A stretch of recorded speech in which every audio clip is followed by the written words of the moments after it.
U.S. President Donald Trump addressed a joint session of Congress, his first message, in fact, since taking office for the second time. Trump said America is working tirelessly to end the conflict in Ukraine that has needlessly killed millions of Russians and Ukrainians. I'm also working tirelessly to end the savage conflict in Ukraine, adding the United States has sent hundreds of billions of dollars to support Ukraine's defense. Trump said, here's more.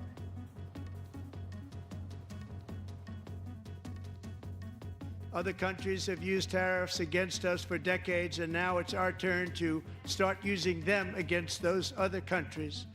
On average, the European Union, China, Brazil, India, Mexico, and Canada, have you heard of them? And countless other nations charge us tremendously higher tariffs than we charge them. It's very unfair. India charges us auto tariffs higher than 100%. China's average tariff on our products is twice what we charge them. And South Korea's average tariff is 4 times higher. Think of that, 4 times higher. And we give so much help militarily and in so many other ways to South Korea, but that's what happens. April 2nd, reciprocal tariffs kick in. And whatever they tariff us, other countries, we will tariff them. That's reciprocal, back and forth. Whatever they tax us, we will tax them. If they do non-monetary tariffs to keep us out of their market, then we will do non-monetary barriers to keep them out of our market. Trump also took a jab at Washington's European allies, saying they spent more on Russian oil and gas than defending Ukraine, while the U.S. carries that burden. Now, Trump said Ukraine's leader Volodymyr Zelensky has told him Kiev was in fact ready for talks with Russia and the finalization of a U.S. minerals deal as well. Now, this is days after a White House clash. Europe has spent by billions and billions of dollars. It's hard to believe that they wouldn't have stopped it and said at some point, come on, let's equalize. You got to be equal to us. But that didn't happen. Earlier today, I received an important letter from President Zelensky of Ukraine. The letter reads, Ukraine is ready to come to the negotiating table as soon as possible to bring lasting peace closer. Nobody wants peace more than the Ukrainians, he said. My team and I stand ready to work under President Trump's strong leadership to get a peace that lasts. We do really value how much America has done to help Ukraine maintain its sovereignty and independence. Regarding the agreement on minerals and security, Ukraine is ready to sign it at any time that is convenient for you. I appreciate that he sent this letter, just got it a little while ago. Simultaneously, we've had serious discussions with Russia and have received strong signals that they are ready for peace. Wouldn't that be beautiful? Wouldn't that be beautiful? President Donald Trump has given his joint address to Congress. And, as has been the case since he launched his first presidential campaign a decade ago, immigration was a large undercurrent. In his remarks, Trump aimed to blame economic struggles and crime in the U.S. on what he characterized as Democratic failures to secure the U.S.-Mexico border.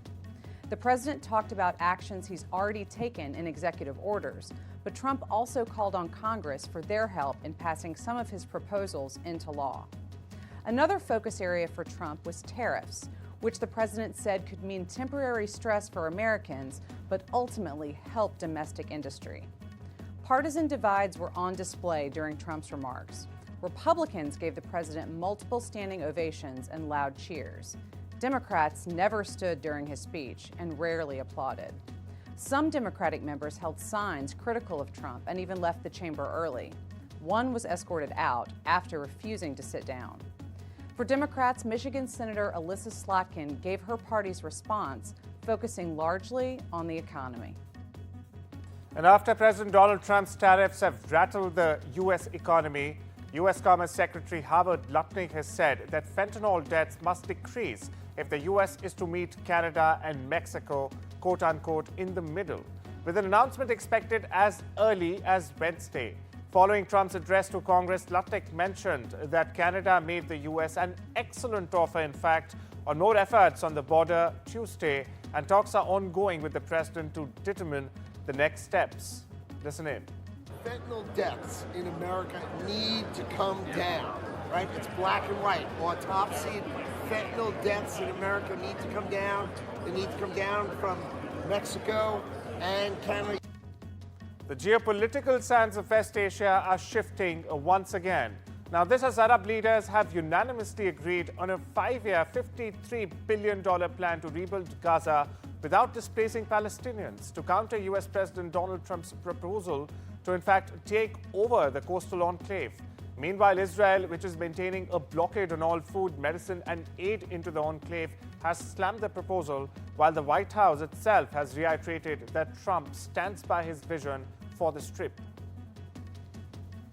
The UK-India partnership will strengthen further with the opening of 2 new Indian consulates in Belfast and Manchester, boosting regional economic ties and delivering on the growth agenda. Now, this comes as the UK welcomes Indian investment deals worth more than £100 million, which is creating jobs, strengthening growth, and helping working people by putting more money, in fact, in their pockets.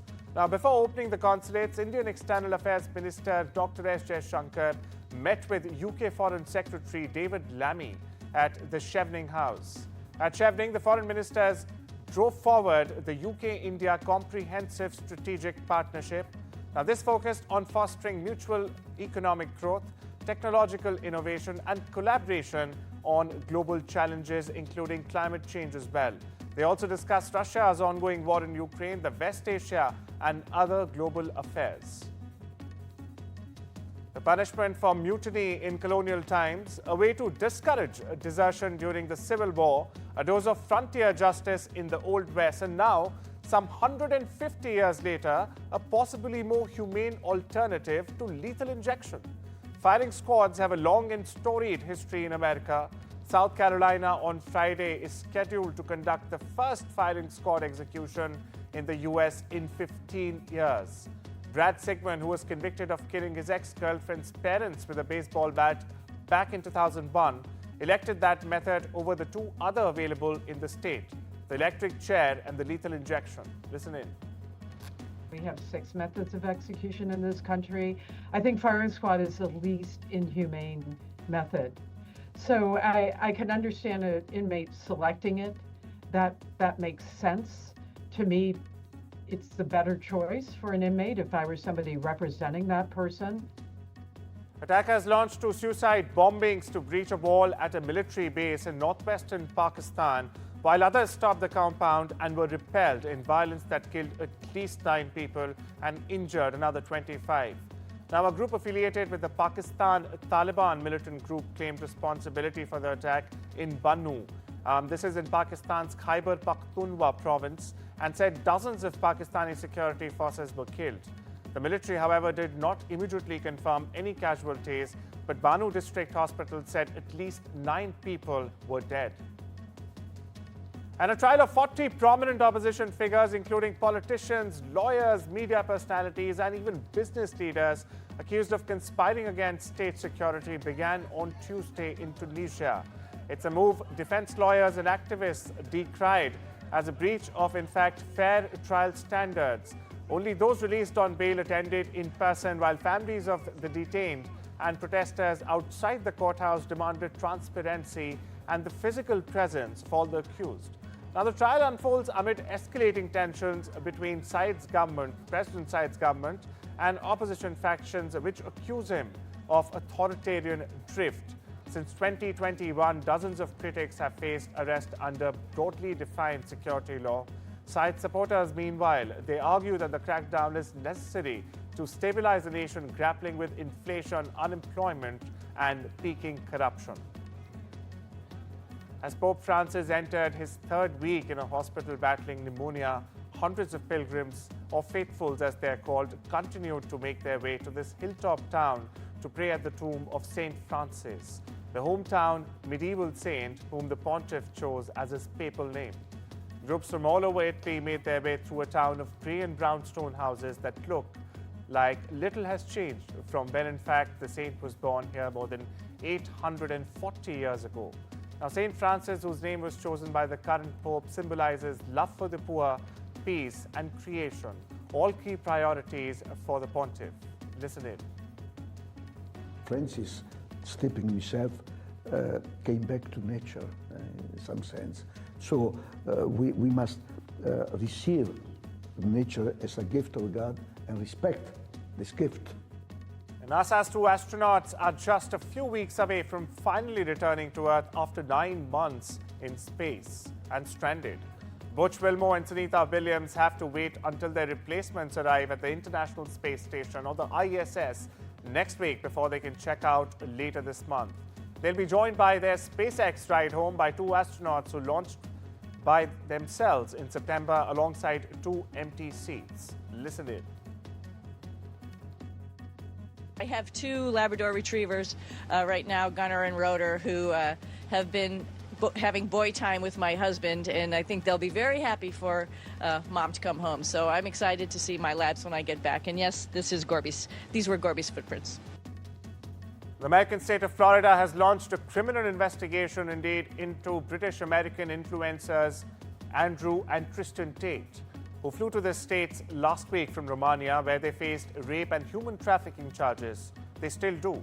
Florida's Attorney General James Atmaya said investigators have issued search warrants and even subpoenas as a part of a now active inquiry. In the US, the brothers also face a civil suit from a woman alleging they coerced her into sex work and then defamed her after she gave evidence to Romanian authorities. The brothers strongly deny all of these allegations levied against them. A Texas rapper and his 5-year-old daughter were gunned down in broad daylight by 2 people accused of opening fire at their vehicle set at a car wash near Fort Worth. Forest Hill police officers were called to Slappy's car wash just before 11 a.m. Monday for reports of a shooting, the police department said in a news release. Both victims were pronounced dead at the scene. Now, family members identified them as 30-year-old Ronnie Smith. He was a rapper who performs under the name G Dollar Little Ronnie, and his daughter, Armani. The girl had just, in fact, celebrated her 5th birthday on Sunday. This is according to the police. A suspect has also been identified, and an active warrant for capital murder has also been issued. Meanwhile, authorities say they are not ready to release the suspect's name as the investigation continues. Lava from a Hawaii volcano shot into the sky Tuesday in tall fountains that were expected to grow even bigger as part of an off-and-on eruption. The eruption began on the 23rd of December in a crater at the summit of Mount Kilauea, one of the world's most active volcanoes in Hawaii Volcanoes National Park on the Big Island. Now, Tuesday was the eruption's 12th episode. What began in the morning with small sporadic flows became continuous fountain by the afternoon, the Hawaiian Volcano Observatory said.